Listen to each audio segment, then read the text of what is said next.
Hello दोस्तों, मैं Sonu study केंद्र में आपका स्वागत करता हूं। दोस्तों, हम लोग व्याकरण का आज दूसरा दिन देखेंगे। इसमें हम लोग पढ़ेंगे वर्ण विचार ना जी। वर्ण विचार को इंग्लिश में ऑर्थोग्राफिक्स कहा जाता है। और कल वाले वीडियो में हम लोग क्या क्या पढ़ चुके हैं जी? भाषा, बोली और व्याकरण। भाषा को बढ़िया से बताए थे आपको, बोली बताए थे, लिपि को समझा दिए थे आपको उसमें, और आपको हिंदी की उत्पत्ति कैसे हुई और व्याकरण किसे कहते हैं बता चुके हैं। जैसे व्याकरण को बताए थे हम कि एक ऐसा शास्त्र है, व्याकरण एक ऐसा शास्त्र है जिसे हमें शुद्ध शुद्ध बोलना और शुद्ध शुद्ध लिखना आ जाए, उसे व्याकरण कहते हैं ना जी। बता चुके थे। आज हम लोग पढ़ेंगे वर्ण विचार, यानी कि सबसे पहले वर्ण के बारे में जानेंगे कि वर्ण होता क्या है ना जी। तो चलिए हेडिंग डाल लीजिए, वर्ण किसे कहते हैं, वर्ण होता क्या है। देखिए वर्ण हेडिंग डालिए। वर्ण है, वर्ण लिखिएगा, वर्ण उस मूल ध्वनि को कहते हैं। वर्ण उस मूल ध्वनि को कहते हैं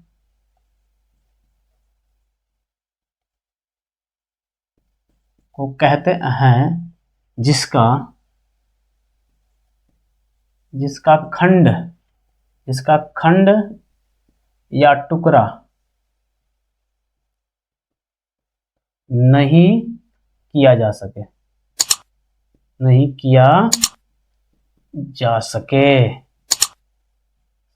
ना जी।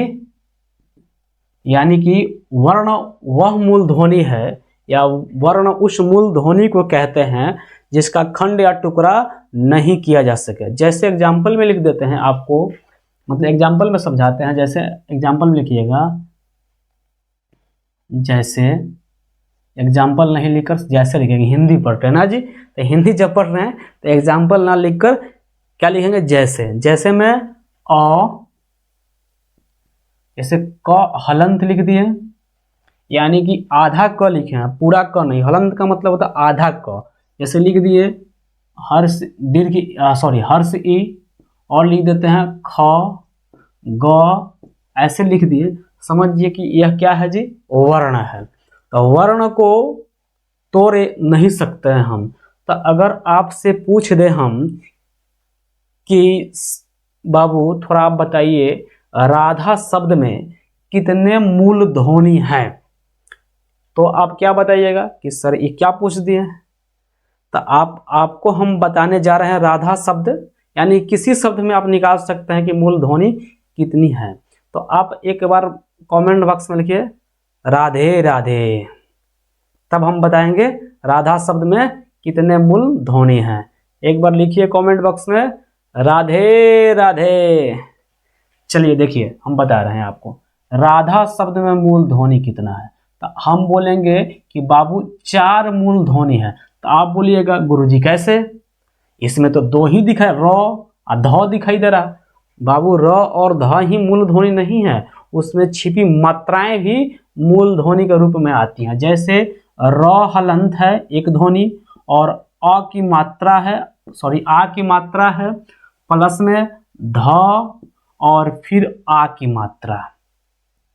तो क्या हुआ जी, एक ध्वनि, 2 मूल ध्वनि, तीसरा और चौथा, यही 4 मूल ध्वनि है राधा शब्द में। लिख दिए राधे राधे।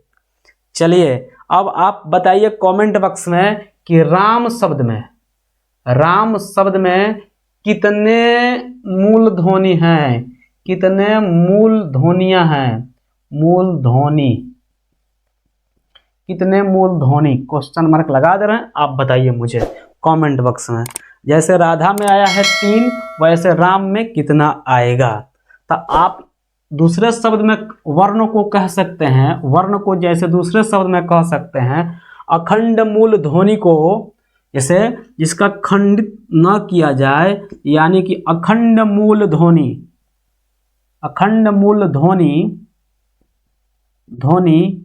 को क्या कहते हैं जी, वर्ण कहते हैं। दूसरे शब्दों में कह सकते हैं आप, अखंड मूल ध्वनि को वर्ण कहते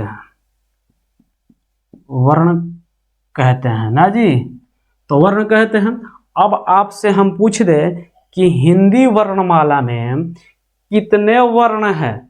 तो एक तो और सर आ गया इसमें कि वर्ण क्या है, तो आप पूछेंगे सर वर्णमाला, वर्ण तो पढ़नी, वर्णमाला क्या है। तो हेडिंग डालिए वर्णमाला क्या होता है। वर्णमाला क्या होता है, इंग्लिश में कहा जाता है अल्फाबेट्स ना जी। जैसे हम बताए थे कि वर्ण विचार को इंग्लिश में ऑर्थोग्राफी कहा जाता है, वैसे ही आप हेडिंग डालिए वर्णमाला, इंग्लिश चाहे तो आप लिख सकते हैं अल्फाबेट्स ना जी।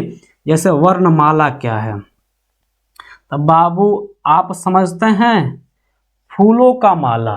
तो माला फूल बना है, फूल तो फूल होता है, तो फूल का माला यानी कि बहुत सारे फूल को इकट्ठा करके उसको क्या किया गया है जी, माला का रूप दिया गया है। यानी माला क्या है, ग्रुप है।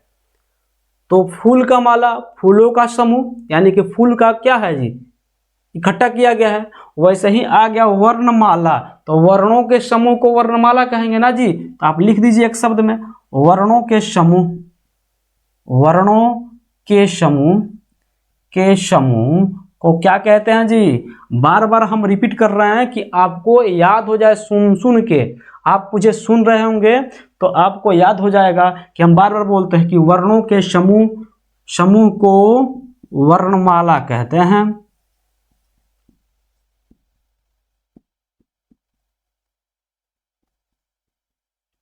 ओके जी, वर्णों के समूह को वर्णमाला कहते हैं।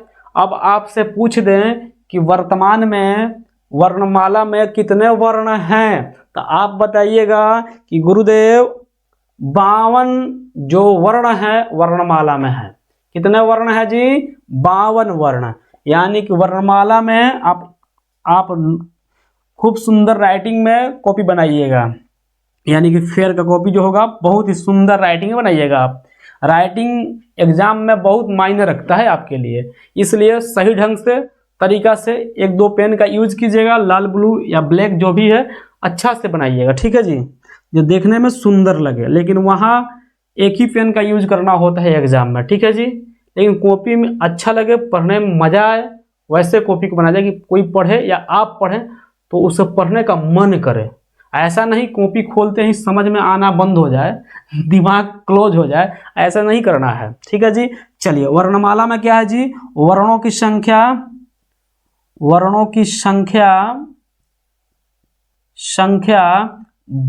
है। क्या है जी, 52, वर्णों की संख्या 52 है। अब वर्णमाला में 52 संख्या है तो उसमें कुछ स्वर होगा, कुछ क्या होगा जी, व्यंजन होगा। तो आप पढ़े होंगे कि व्यंजन तो सही है सर, व्यंजन समझते हैं, लेकिन आपसे हम पूछ दें कि बताइए, आप बताए नहीं अभी तक राम शब्द में कितने मूल ध्वनि है ना जी, नहीं बताए हैं अभी तक, आपको समझ में नहीं आए। यानी कि समझिए, पूछता है कि राधा शब्द में, यानी पूछ दे कि विद्यालय शब्द में कितने वर्ण हैं, कितने मूल ध्वनि है, तो आपको आना चाहिए। जैसे राम में छोटा छोटा आप जब तक नहीं बनाइएगा 12 तक पहुंच नहीं पाइएगा। पता है क्या होता है बच्चों लोग का, कि बच्चे क्या करते हैं कि सबसे पहले बड़ा ही बनाना शुरू करते हैं। तो बड़ा बनाने से कुछ नहीं होगा, जब तक आप मूल जड़ तक नहीं पहुंचेगा किसी चीज का, तब तक आप सबसे मोटा टहनी तक नहीं पहुंच सकते हैं। इसलिए शुरू से शुरू कीजिए, जैसे छोटा छोटा राधा है, राम है, ऐसे ऐसे शब्दों का आप मूल ध्वनि बताएंगे, क्वेश्चन जैसे जैसे बताएंगे आपको बड़ी बड़ी क्वेश्चन बनाने में भी आसानी होगी। तो जैसे राम में कितना है जी, राम शब्द में 3 बोले तो 4 मूल ध्वनि है इसमें भी। कैसे, देखिए र है, आधा र है, र हलंत, आ की मात्रा, और देखिए म है, और म के साथ आता है हर, कल ही बताए थे कि हर वर्ण के, हर व्यंजन के साथ अ की मात्रा होती है। देखिए यहाँ भी र आकार है तो अ आया है, यहाँ म है तो अ आया है, यानी कि हर व्यंजन के साथ क्या आता है जी, वर्ण आता है। देखिए तो इसमें कितना हो गया, राम में भी 4, क्या हो गया, 4 वर्ण, 4 मूल ध्वनि या वर्ण हो गए ना जी। अब देखिए, अब हम आपको बता रहे थे कि वर्णों में कुछ क्या होगा जी, कुछ स्वर होता है, कुछ व्यंजन होता है। तो आप बताइए, एक क्वेश्चन छोटा सा है कि अन्न ये क्या है और विसर्ग क्या है। विसर्ग स्वर है या व्यंजन है? तो हम तो कहेंगे ना ही स्वर है ना ही व्यंजन है। आप भले ही स्वर के साथ में लिखते हैं, लेकिन आप अभी तक नहीं जानते हैं कि अनुस्वर अंग लिखते हैं और अविसर्ग अ लिखते हैं, तो होता क्या है, स्वर है या व्यंजन है। तो आपको चलिए हम बताएंगे शुरू से। जैसे व्यंजन कितने हैं, स्वर कितने हैं और व्यंजन कितने हैं, चलिए एक बार आपको उससे परिचय कराते हैं ना जी।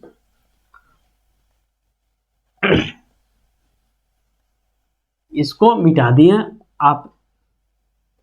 मिटाने से पहले एक बार स्क्रीनशॉट ले लीजिए, उतार रहे हैं तो बहुत ही बढ़िया कॉपी में। जैसे हम बता देते हैं कि वर्ण कितने हैं ना जी। पहले लिखते हैं अ, आ तो आप समझते ही हैं। उसके बाद क्या होता है जी, ई होता है हर्ष, इसको बोलते हैं हर्ष ई, इसको बोलते हैं दीर्घ ई। आता है जी, आपको आता है तो पहले कमेंट बॉक्स में लिख के दिखाइए तो आ। उसके बाद हम आपको बता रहे हैं क्या जी, बहुत सारे बच्चे को मतलब याद ही नहीं रहता है कि आ बचपन में पढ़े भी हैं, भले उनको किताब पढ़ना आता है, लेकिन आ क्या है जी, हर्ष ई दीर्घ ई। आप पढ़े होंगे हर्ष ऊ। बहुत सारे बच्चे छोटा ऊ बड़ा ऊ छोटी ई बड़ी ऐसे नहीं पढ़ते हैं भाई। आपका स्टैंडर्ड अभी बढ़ चुका है, आप क्लास 10th में आ चुके हैं। इसको हर्ष ई दीर्घ ई हर्ष ऊ दीर्घ ऊ। उसके बाद क्या होता है री। उसके बाद क्या होता है जी ए आई ओ औ। कितना हुआ जी, 1 2 3 4 5 6 7 8 9 10 11। 11 क्या होता है जी, स्वर होता है। याद रखिएगा 11 स्वर होता है। आपको दिखाई दे रहा है, हाँ 11 क्या होता है जी, स्वर होता है। तो आप बोलिएगा सर अभी हम आपसे पूछे थे कि ई क्या है, अंग। अंग नहीं है, अनुस्वर अंग यानी कि अनुस्वार है। क्या है जी, अनुस्वार। अनुस्वार क्या है, अनुस्वार क्या है ना जी। और होता है यहां आकार आता है ना जी, अनुस्वार होता है। और बताइए ई क्या है, विसर्ग, इसको बोलते हैं विसर्ग। विसर्ग, तो विसर्ग क्या है ना जी, विसर्ग क्या है। आपसे पूछा जाए कि अनुस्वार अंग और अविसर्ग अ क्या है, तो आप बोलिएगा सर कि गुरुदेव आप ही बता दीजिए। तो मेरे प्यारे बाबू, ये दोनों होता है, दो संख्या दो होती है और 11 ई है। ये दो संख्या क्या है, अयोग्य। अयोग्य वाह, क्या है जी, अयोग्य वाह। ना ही स्वर हुआ ना ही व्यंजन। आप तो पढ़े हैं स्वर में ही, लेकिन होता क्या है जी, अयोग्य वाह। अयोग्य वाह। अब देखिए क ख ग घ पढ़े हैं जी, तो क ख ग घ अंग टोटल को अगर 5 की संख्या में हो तो उसको कहा जाता है क वर्ग। तो क वर्ग की संख्या कितना होता है, 5। च वर्ग आता है जी, च वर्ग कितना होता है, 5। तो ये दोनों मिलकर 10। इसके बाद आया ट, तो ट वर्ग आ गया। तो ट वर्ग कितना होता है, ये भी 5 होता है ना जी। उसके बाद त वर्ग आता है, यानी कि त थ द ध न। उसके बाद है प वर्ग। अब बोलिएगा सर प वर्ग तक तो हो गया, ये टोटल हो गया 5 5 5 5 यानी कि 25। टोटल हो गया 25। तो ये क्या है जी, आप बोलिएगा सर तो ये सभी व्यंजन है। तो व्यंजन में भी कौन सा व्यंजन है आप बताइए, व्यंजन में कौन सा व्यंजन है। तो हम बोलेंगे गुरुदेव आप ही बताइए, स्पर्श व्यंजन। तो हम बता दिए स्पर्श व्यंजन। कौन सा व्यंजन जी, स्पर्श व्यंजन। कौन सा व्यंजन, स्पर्श व्यंजन। अब आगे आप बोलिएगा सर प फ ब भ म तक लिखे, लेकिन यर ल तो आप लिखे नहीं, क्या वो व्यंजन नहीं है। तो हम बोलेंगे भाई साहब घबराइए नहीं, देखिए अभी ट्रेलर है, अभी फिल्म पूरा बाकी है। तो फिल्म पूरा देखने के लिए मेरे साथ अंत तक अवश्य बने रहें। और भाई साहब अगर चैनल पर नए हैं तो चैनल को सब्सक्राइब कर दिए। इस तरह का रोचक बातें और एग्जाम ओरिएंटेड पढ़ाई आपको मेरे ही चैनल पर मिलेगा आपको, तो इसको सब्सक्राइब करके बेल आइकन को ऑल कर लीजिए और ज़्यादा से ज़्यादा शेयर कीजिए सबके पास, हित साथी दोस्त जो भी आपके हैं, आज जिस भी सोशल मीडिया से आप जुड़े हैं उसके माध्यम से शेयर कर दीजिए। ठीक है जी। तो देखिए ये क्या हो गया जी, कवर्ग, चवर्ग, टवर्ग, तवर्ग और पवर्ग। आप पवर्ग समझे, पफा पवा माँ को टोटल 5 होता है तो पवर्ग बोलते हैं। ठीक है जी। ऐसा ही तवर्ग, टवर्ग, चवर्ग, कवर्ग हो गया। अब देखिए आप हम बता रहे हैं आपको य र ल व क्या है। जैसे हम लिख दिए य र ल व, 4 ही लिख रहे हैं। तो 4 पता है क्या जी, ये है क्या है जी, अंतस्थ व्यंजन। क्या है जी, अंतस्थ व्यंजन। क्या है जी, अंतस्थ व्यंजन। अंतस्थ व्यंजन, अंतस्थ लिख के छोड़ देना, व्यंजन बाद में बताएंगे, आगे पूरा पढ़ाएंगे। अंतस्थ व्यंजन क्या होता है, स्पर्श व्यंजन क्या होता है, अयोग्यवाह क्या है, स्वर क्या है, सब पढ़ाएंगे। अभी स्वर के प्रकार भी पढ़ाएंगे, ईश्वर का प्रकार क्या होता है, कितने प्रकार का स्वर होता है। अब देखिए यहाँ य र ल व, अब तो हो गया गड़बड़ कि सर 4 ही लिखाए हैं। तो आप काउंटिंग रखिए, काउंटिंग कीजिए कितना हुआ अभी तक। क्या हुआ जी, य र ल 4 ही लिखे, अंतस्थ व्यंजन। अब आ गया तो य र ल के बाद क्या होता है जी, व के बाद तलावेश, क्या होता है जी, मूर्धन्य स, फिर होता है दंत स, जिसे सोनू लिखा जाता है। दंत स से क्या लिखा जाता है, सोनू, यानी कि मैं सोनू हूं तो क्या लिखा जाएगा, किस स से, दंत स से। उसके बाद आता है क्या जी, दंत स के बाद ह। अगर ह हो तो ये कौन सा व्यंजन है, इसको बोलते हैं उष्म व्यंजन। उष्म व्यंजन, उष्म व्यंजन। कौन सा व्यंजन जी, उष्म व्यंजन। तलावेश, मूर्धन्य, दंत और ह को उष्म व्यंजन कहा जाता है। अब देखिए अब आ गया कि गुरुदेव अभी तक कितना हुआ जी, 11 दूध 13 और 13 25 38, 38 ई हो गया 4 4 8, 38 8 कितना हुआ जी, कितना हुआ 46, 38 8 46। अब देखिए 2 होता है, इसको पता है क्या बोलते हैं, ये तो बोलिएगा सर चौथा डढ़ में आता है, यानी डमरू में के ड है। नहीं बाबू, इसको हम बाद में बताएंगे अंत में, कि आप क्या जी, आपको हम अंत में बताएंगे। और एक होता है, आप बोलिएगा ई सर क्या है, तो आप बोलिएगा सर ये तो टौठा डा डमरू में का ड दिख रहा है और नहीं तो कखा ग में के अंग दिख रहा है। तो पता है बाबू अंग और इसमें फर्क क्या है। अंग को पता है कैसे लिखते हैं, आपको नहीं पता होगा। अंगों को ऐसे लिखते हैं, पता है सभी बच्चे क्या करते हैं, अंगों को ऐसे लिखते हैं। अंगा ऐसे नहीं होता है, इसको गलत अंग है, ई है, अंगा नहीं है। अब इसको बोल रहे हैं तो अंगा को आगे बिंदु लगाते हैं, लेकिन इसमें नीचे बिंदु लगाते हैं, तो ई अंग नहीं हुआ। समझ गए जी। चलिए अब एक होता है, कभी कभी आप देखे हैं कि ढक्कन में का ढ आता है और कभी कभी ढोलक में का ढ, तो आप बोलिएगा सर ई, तो ई मिलकर कितना हुआ 2, तो अभी गिने थे 46 2 48, 48 हो गया जी। अब बचा, अब देखिए य र ल व तलाबे तक पहुंचे हैं, तलाबे स तो सॉरी य र ल व तलाब स मूर्धन्य दंस ह तक पहुंचे हैं। अब बचा क्या जी, 6 क्षत्रिय में के 6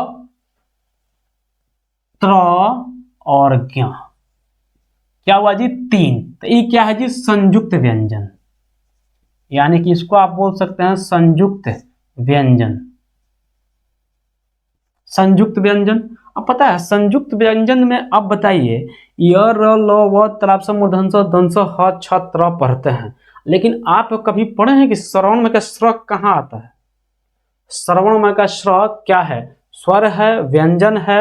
आप य र ल व पढ़िएगा तो उसमें श्रवण में का स्र नहीं आता है, तो उसको लिखते कहाँ है, उसका यूज तो हम करते हैं, जैसे श्रवण कुमार में श्रवण लिखते हैं, स्र लिखते हैं। तो य र ल, ना कख ग में, ना चछ ज में, ना टठ में, ना तथ में, ना पफ में, य र ल व तलावे स मूर्धन्य दंस ह छ त्र ज्ञ।